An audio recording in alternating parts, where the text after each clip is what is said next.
Assalamu alaikum. You're watching Views and News, and I'm Faisal Rahman live from our Islamabad studios. Today we'll be talking about the Indian state terrorism in the Indian illegally occupied Jammu and Kashmir. Now we all know yesterday was the 5th of August, the first anniversary since the curfew has been imposed, since the abrogation of the Article 370 and 35A. And ever since then, things have literally changed in Kashmir. When you talk about the ground realities, we all know what those miseries are all about, which people are going through.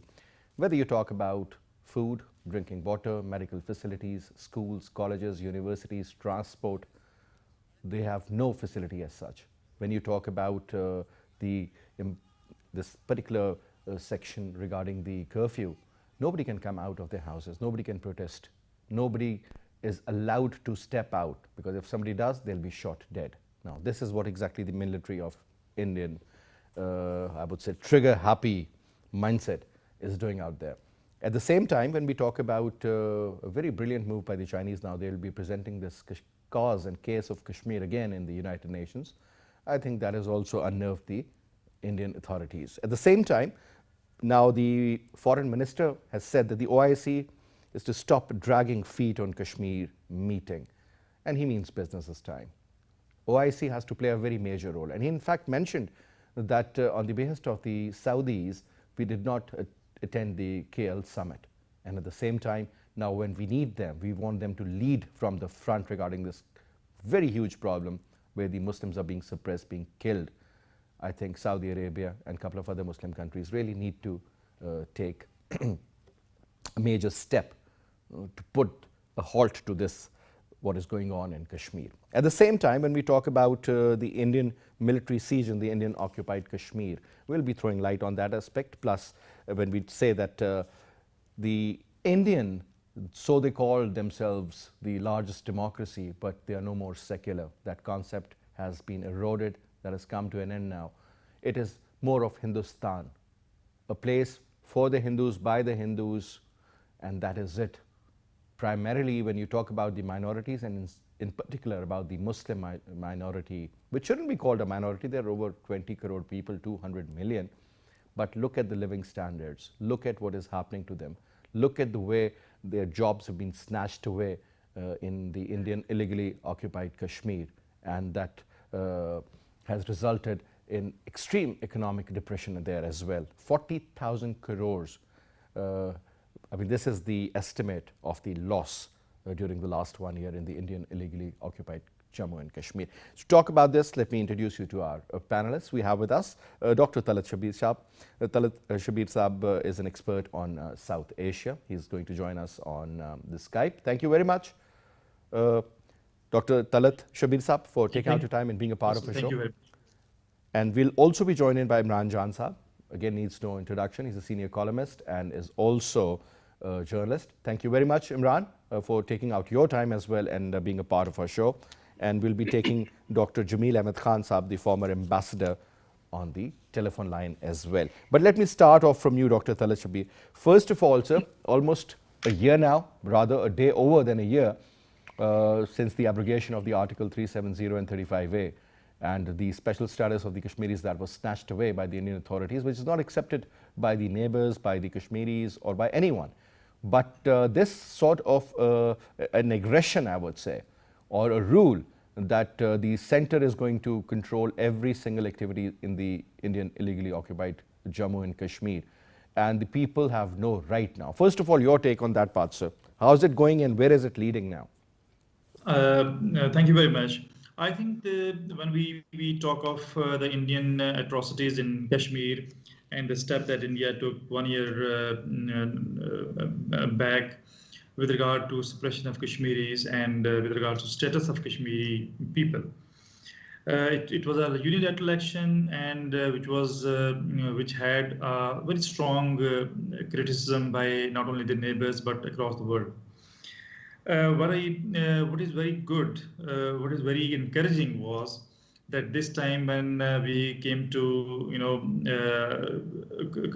on 5 August this year, the whole of Pakistan and the whole of the Muslim world and Pakistani diaspora across the world, they have actually displayed their sentiment they have displayed the sentiment that the decision taken by unilateral decision taken by the Indian government is not accepted by any Muslims in any Muslim in the world, and particularly Pakistani Muslims and Kashmiris across the world. So when we talk of the government steps, I think it was very strong protest across Pakistan, and it was very strong protest across the world wherever Pakistanis and Kashmiris lived.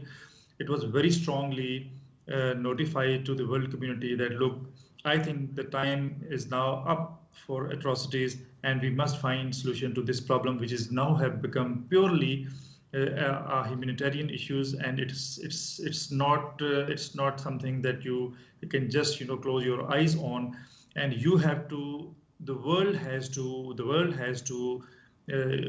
do a lot more to help Kashmiris get out of this mess. All right. Now, there's another point, Dr. Saab, that is regarding the kind of effort Pakistan has put in. It seems, I mean, whether you talk about the media or the effort of the government or whatever they have done regarding the changing of the map, now there is a political map that has been presented. You talk about changing the name of Shah-e-Kashmir to Shah-e-Srinagar, or for example, certain other measures taken by the current government. Do you think these are the steps taken in the right direction, and will they be fruitful? Because a lot of people, when you look at the social media, Facebook in particular, in general, people are just making fun of it. That what if this means that 900,000 Indian troops are inside Pakistan if Pakistan has claimed that part of the of Kashmir primarily, or for that matter, I mean, some funny sort of comments were visible as well. So let's talk about that, Dr. Saab. Faisal, if I may not sound hawkish in my approach, I would definitely and instantly say no to what has been done so far by Pakistan. These are just, I consider these steps just cosmetic. A year back when this happened, I wrote in a newspaper column that you must try to disturb comfort zone of India to bring them on table, to bring them to dialogue. It's not, these are the cosmetic steps. They may fetch, some attention to your problems or your stance, but they're not going to resolve the issue. You have to be aggressive in your approach. You have to be aggressive in your stance. And I think there's a lot more to do. I also used to say in the beginning when this unilateral act was done, I said, you have to take all measures. You see, when it comes to power, when it comes to suppression, when it comes to, so India doesn't, they don't feel any responsibility towards the world. They don't feel any responsibility. They don't feel cautious of, atrocities that are committing against Muslims in Kashmir. So you have to be very, very strong and aggressive in your stance if you want to make them realize. These steps, I think these are like people object the song, people object the map. No, these are the cosmetic steps, and they should have been taken long before. And I think we'll have to go beyond these steps. It has now time has come to be aggressive in your stance and tell the world, like I think subsequently we're discussing about role of various organizations, Islamic countries. So we need to be very, very aggressive. So, but these steps, though these are good steps, I think they have moved public opinion. They have a lot of impact on public opinion inside country and across the world also. But these are not enough, not at all enough. We need to be more assertive, more aggressive, and approaching the world and telling them the real situation of Kashmir. And we must seek solution to the problem. And we must ask the world to do more and resolve this issue, because it is seriously impacted. It has created a lot of problem for India. Kashmir. Primarily, you're absolutely right to bring them on the negotiating table. Now, we've also been joined in by Dr. Jameel Ahmed Khan Saab, former ambassador. Ambassador, assalamu alaikum. Wa alaikum assalam. Thank you very much, sir, for taking out your time and talking to PTV World. Now, first of all, sir, the kind of measures the government has taken yesterday, and I mean, the current government has shown a lot of wisdom in a lot of areas, whether you talk about the UNGA summits, or you talk about the raising of this particular issue, you talk about Islamophobia in particular, you try to sort of tell the OIC that you need to put your foot down and you need to be, in fact, supporting the Kashmir cause, because that is the problem where the Muslims are suffering. And at the same time, Pakistan has also been able to, in fact, get the support of the neighboring countries also. Where is it leading, sir? Do you think this last year, post uh, in fact, abrogation of the Article 370, the overall measures and the steps taken by the Pakistani government, they are pretty fruitful, aren't they? And if they are I not, think your take. I think within the space available to government of Pakistan and the kind of condition which was left or which was created in last about 30 years, um, this is what maximum they could do during these 2 years. Although there were certain more things which was required to be done, and I'll come on that later through the embassies. The embassies are not as vibrant as the political leadership that's the prime minister and his team. So it has to be complemented. For example, whatever was deliberated by Prime Minister of Pakistan last GA session, General Assembly session, September last year, that was one of the best speeches one could ever hear on Kashmir, rather the best one. And all the points which was raised by the Prime Minister was supposed to be taken up through the diplomatic channel. That is the traditional diplomacy, that is the public diplomacy, and also the legal diplomacy. So I think those were the areas, those were supposed to be put on a very war footing mechanism where we could have achieved those targets. So we are short of achieving those targets. Rather, we have hardly achieved any of the targets which has been enunciated by the Prime Minister during the last General Assembly session. However, having said so, the kind of difference which has been made in last 2 years, I have not witnessed it in last about 4 decades, that the Kashmir matter was propelled in the eyes of the entire world, and at all those forums where we were not as vocal, the point was raised to that extent that people and the public and the people at large in Pakistan as well as elsewhere, they start speaking. But the bigger question is that the impact of all these efforts, the political impact, has it been seen in the implementing tools like the United Nations, like the General Assembly, like the Security Council? We know why they are not really moving on this very serious human rights issue in Kashmir. And we all know that there are 2 reports which has been issued by Human Rights Commissioner, one in 2018 and the second one in 2019. Both those reports have catered for and have mentioned all what has been discussed on all the television channels here or elsewhere. But Ambassador Saab, don't you think the actual situation is beyond the human rights violation? Primarily, this is a siege, a military siege, where practically around 9 million people are kept indoors. They are being threatened. If they step outside, they'll be shot dead. They can't offer their Jummah prayers. They could not offer their Eid prayers. They could not do their sacrifice. And on the 5th and on the 4th of this month, yesterday and the day before yesterday, I mean, they had imposed some section through which, I mean, this was not only curfew, this was a double curfew, where people could not even stand on the balconies even. So this is something of prime concern. Now, Ambassador Saab, one more important area, and that is about a couple of statements issued by the Foreign Minister. Shah Mahmood Qureshi Saab says, OIC to stop dragging feet on Kashmir meeting. And then he says Pakistan could not wait any further. And then he goes that Pakistan might go for a session outside OIC. Let's explain these 3 statements. I will definitely. But let me first touch upon those points which you raised about it's much beyond the human right violation. That's true. In fact, the human right violation of this level We have seen it Rwanda, which led to the war crime. And we have seen that in East Timor, which led to the war crime. We have seen it elsewhere, which led to the war crime.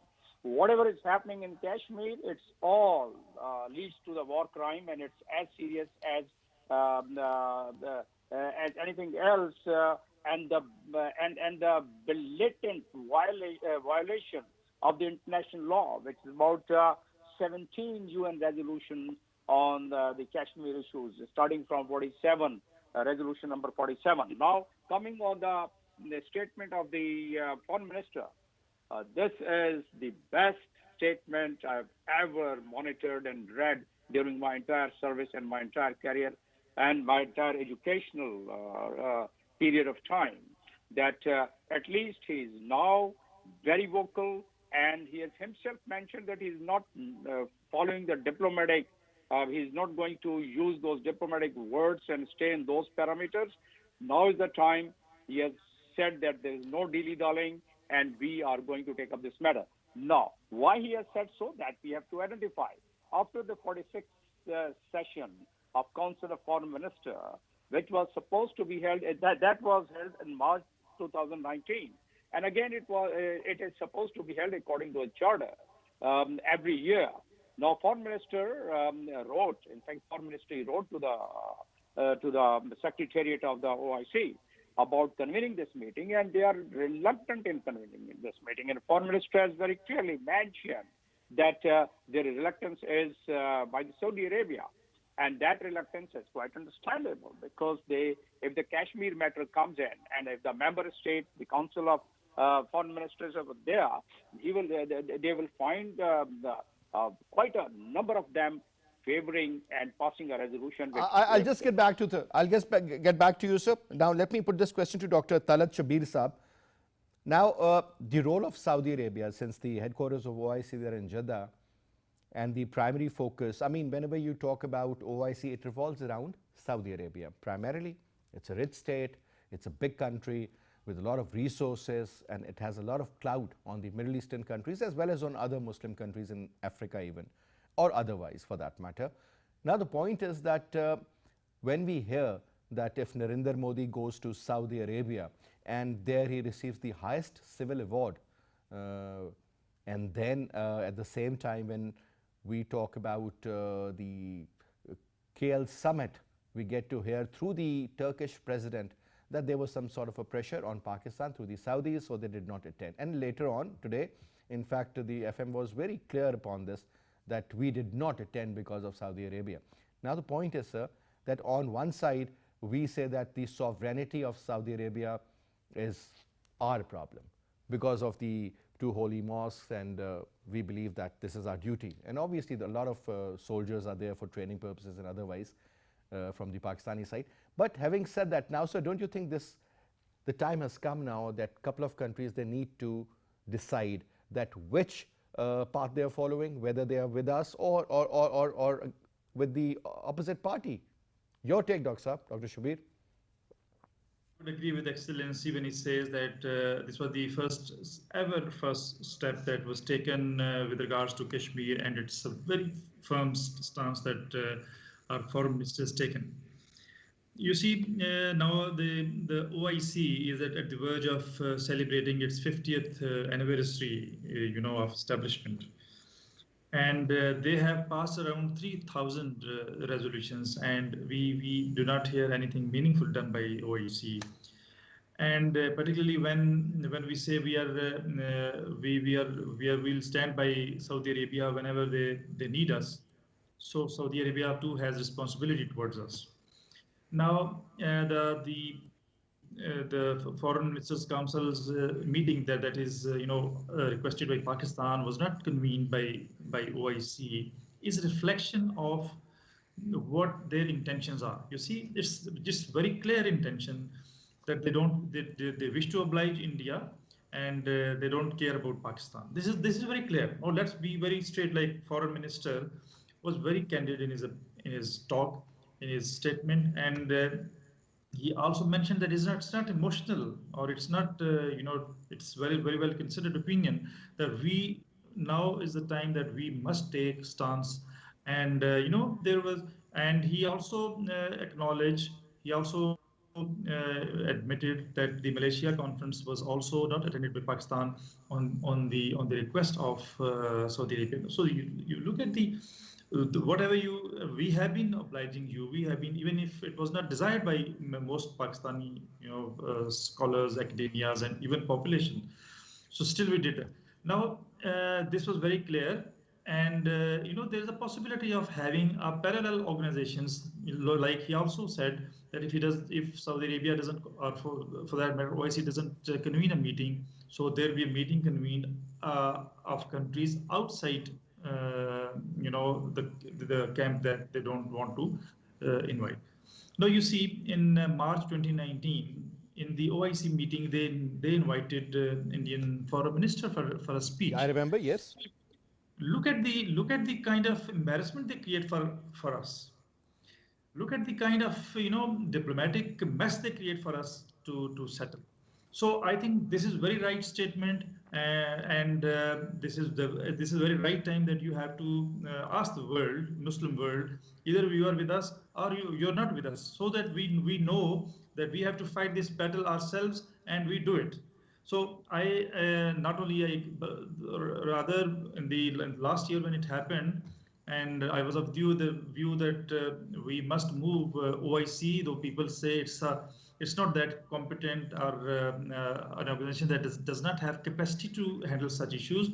But if I used to say, if it does not handle such issues, if it does not have capacity to deal with these issues, if it cannot issue a statement, then what is the fun of being part of such organizations? Though I may sound hawkish again, but I think this is right time I to mean, if there is tell an organization which has got 57 Muslim members, and on top of that, it's the nothing has largest been of done so far.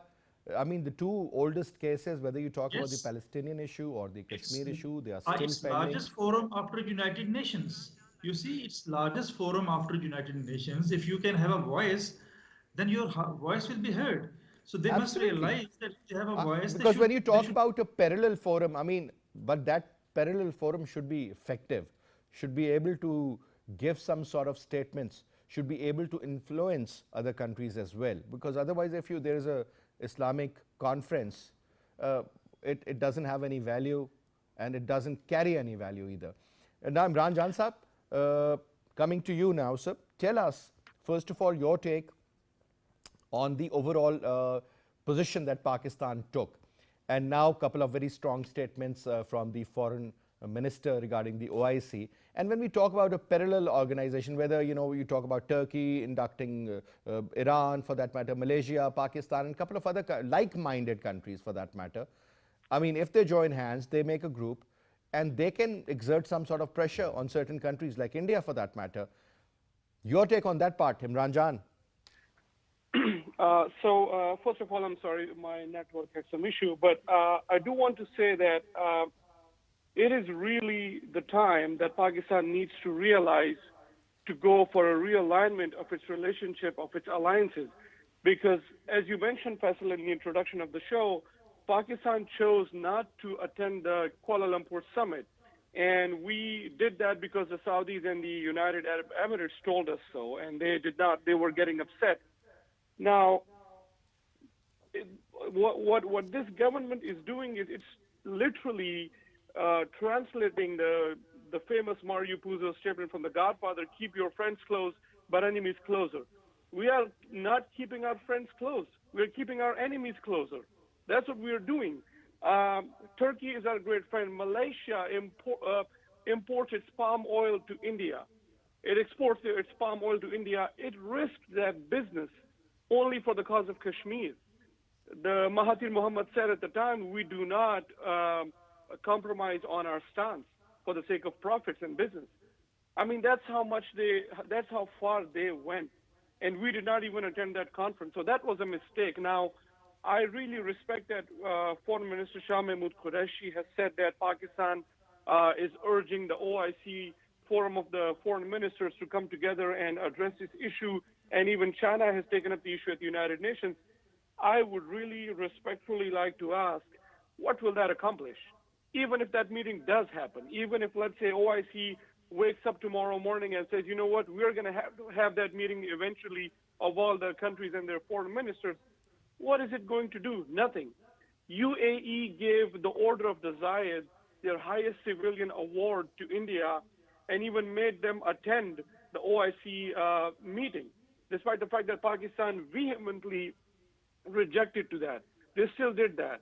So for us to expect from the OIC, which is dominated by the Arab countries, major countries such as Saudi Arabia and UAE, or the United Nations to do something about it, nothing is going to happen. If the Arabs wanted to stand against atrocities, they would have done something for the Palestinian cause, which is very close to them.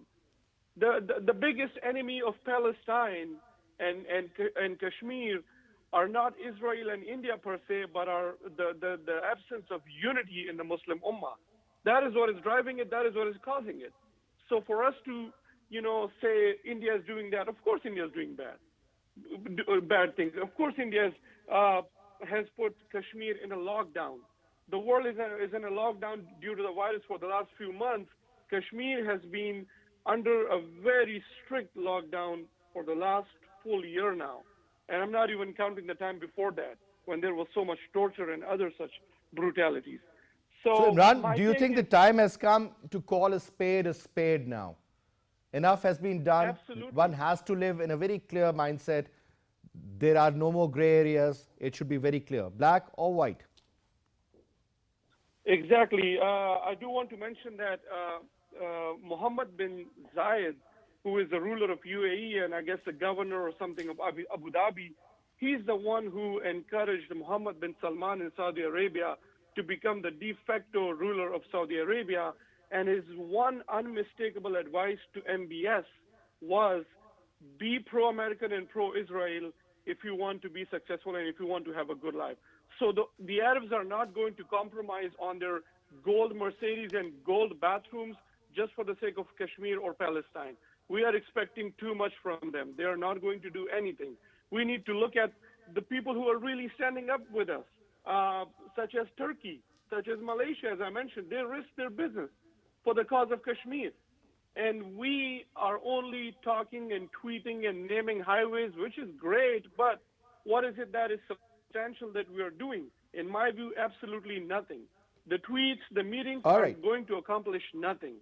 All right, We Imran, need I'll to just put get back real to you. pressure. Let me also include Ambassador Jameel Ahmed Khan on this very important debate. Now, Ambassador Saab, relationship with the Muslim countries. Primarily, let's focus on OIC. We all know when the Sunni alliance was made, let's not call it a Sunni alliance, but this is what it was. And then General Rahil Sharif was made the head of that military. Couple of countries, for example, Iran, for example, Iraq, for example, Syria, these three countries were not included because A, obviously Syria majority population. Obviously, again, the other issue was about their designs in the Middle East. They had a conflict of interest, obviously. But at the same time, sir, I remember when the Prime Minister, it was Nawaz Sharif Saab, when he went there, I mean, we couldn't even see him in that main crowd. Primarily, it was the Saudi king, the Egyptian president, Mr. General Sisi, and a couple of other major leaders of OIC. So it seemed that Pakistan is maybe in the third league or the fourth league, when it comes to that. And that was something it was not a great picture to look at, by the way. But now it seems that after a few years, things are getting very different. The position of Pakistan is getting a lot of strength. The support of Turkey and countries like Malaysia, for that matter, and a couple of other countries who support us on Kashmir cause also. So the divisions are very clear now. Don't you think that this is a time that whosoever is looking after our interest, we should look after their interest? And if there is a conflict of interest, that means that the alignment has to be different. If somebody is pro-India, let them be pro-India. No, obviously that's the wise step had to be taken. But the other question is, the bigger question is that did we have the congenial atmosphere in terms of our economic situation, in terms of our other problems which were existing, and we were having supports from Saudi Arabia and other places.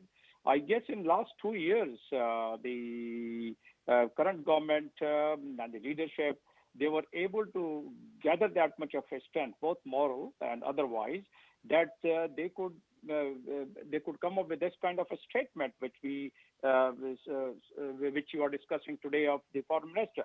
Now, yes, the question is yes. Now, whether we like it or not, but we have to look for the other blocks, because the OIC, 57 members country, which has been formed under the United Nations Charter Chapter 8, was supposed to deliver it goods according to its charter. And its charter, some of the points you have discussed, I'll just dilate upon the other points of the charter. And in that, besides other things, the Palestinian issue, the Al-Quds, that has very clearly been mentioned, that the right of self-determination of the Palestinians and the Al-Quds matter has to be a prime matter, and it has to be dealt with by the OIC.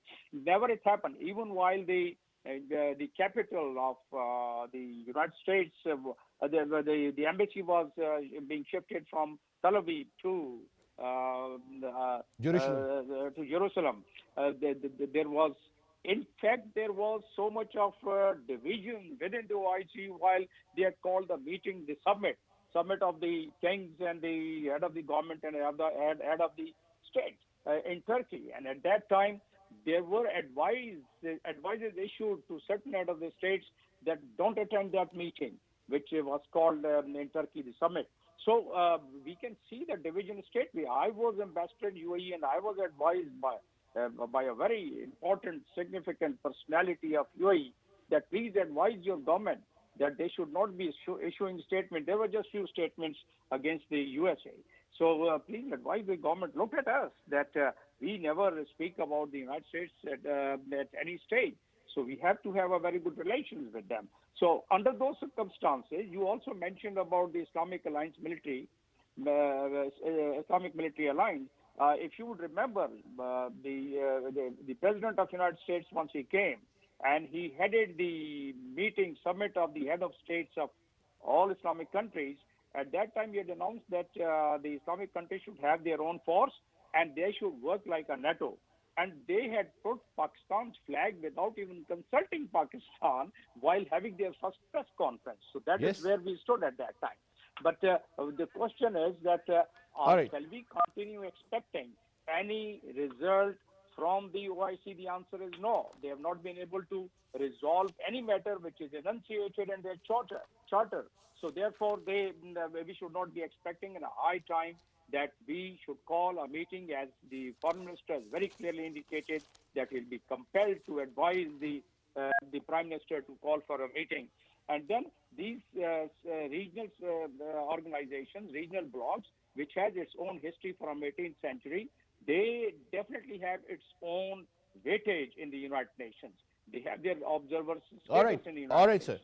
Sir. Let me also bring in Dr. Shabir in this conversation. Shabir Sahab, now what I've understood through this dialogue that Ambassador Sahab was actually trying to emphasize, that this is the high time when we should have a proper alignment. We should know that where we have the conflict of interest, where we need to have that submergence of the interest, and if there is, then we should capitalize on that. And he was very right when he mentioned that there was indirect or direct pressure always on Pakistan for primary reasons. Now, when you look at the overall equation in the Middle East, you will notice one thing, Dr. Saab, that there are so many countries, they have diplomatic ties with Israel, Egypt, even Turkey, a couple of other countries, Jordan for that matter. And when we talk about the Palestinian issue, primarily it's an Arab issue. It's a Muslim issue, but it's an Arab issue. So the case is with the Kashmir cause. That's also a Muslim issue where Muslims are being killed, and there is an I think the situation is worse than that of Palestinian. Now, what I'm saying is, sir, that right now, when you talk about giving support, moral support, diplomatic support, or some sort of, as they say, the political support, don't you think time has come that this support should also increase? Whatever is in our given capacity should be handed over. And now time has come that the decisions should be very black and white. The people should be told what exactly the government is thinking and how they're going to go about it. Right. as I already said, when you look at the causes of failure of OIC, I think the if you just list down in order of priority, the first would be lack of unity, mistrust among the member countries, and their incapacity. Some of them are economically sound, but most of the countries are economically not sound, and some are militarily not sound. Now, Pakistan stands at a very good position that we are the only country in 57 which is a nuclear power and which has largest standing army. Now, do we think that OIC has capacity to help us? If we cling to it and expect that these 57 countries will come together and help Pakistan resolve this issue, no, they can't. Now these countries have their vested interests in with India, and they have in the past shown that they will go for their interests. There's no, I'm sorry to say this. I don't know why I sound All hawkish right, when I say this. all right. Since we are It's running short of time, last quick control comment from you, Imran Jan. I just want to say, as you mentioned, that you said Kashmir is the worst situation than Palestine. That's even a very saddening picture because Palestine doesn't have another country such as Pakistan with a nuclear weapon. Kashmir has Pakistan with a nuclear weapon, and despite that, Kashmir is worse than Palestine. I just want to quickly tell you a small thing. There's a Libyan guy here in the United States that I used to talk to. He once said to me that when you guys made a nuclear weapon in your country, we were dancing in Libya at the time. We were happy that now Muslims have a nuclear weapon. Yes, we are today. Now we are asking those Arab countries to solve our problem when we know they cannot do it, when we should have been the one leading the Muslim Ummah. Because again, it all comes down to force, and we have that force. But how are we acting? We're acting like Palestine. That's what we are acting. We don't need to act like that. We need to act stronger. It's all in the mind. We need to change something up there first. Despite, like I said, Kashmir has Pakistan. Pakistan has a nuclear weapon. Palestine doesn't have that. Which one is worse? As you mentioned, Kashmir, not Palestine. So that's a sad picture. That saddens me. That takes away my sleep at night. All right, Ambassador Saab, your closing and concluding remarks. Basically, as already been mentioned, that we have to now take a bold stand. Even we have to invoke the General Assembly Resolution 2649, which says that you can help any country, any place where the movement for self-determination is being conducted. So Pakistan can go for a very active support under that resolution of the General Assembly 2649, and there are other resolutions under which we can really very actively support them. And as very correctly pointed out, we are not a weak country, but we'll pay our cost for it. We should be mentally prepared. There are about more than 2.2 million people in Saudi Arabia and other countries, so we'll have to pay a little cost of it. But I think we are in a position to sacrifice that much because Kashmir is a cornerstone of our foreign policy, and we cannot really live without it. So therefore, we have to really go very aggressive on it through our embassies and through our own military posturing. All right. Was a pleasure having you, Dr. Talat Shabir Saab, Imran Jan Saab, and Dr. Jameel Ahmed Khan Saab. Thank you very much for your participation. And that's all we have for this, Saab. Inshallah, I'll see you again. Till then, you take good care of yourself. Khuda Hafiz from our side.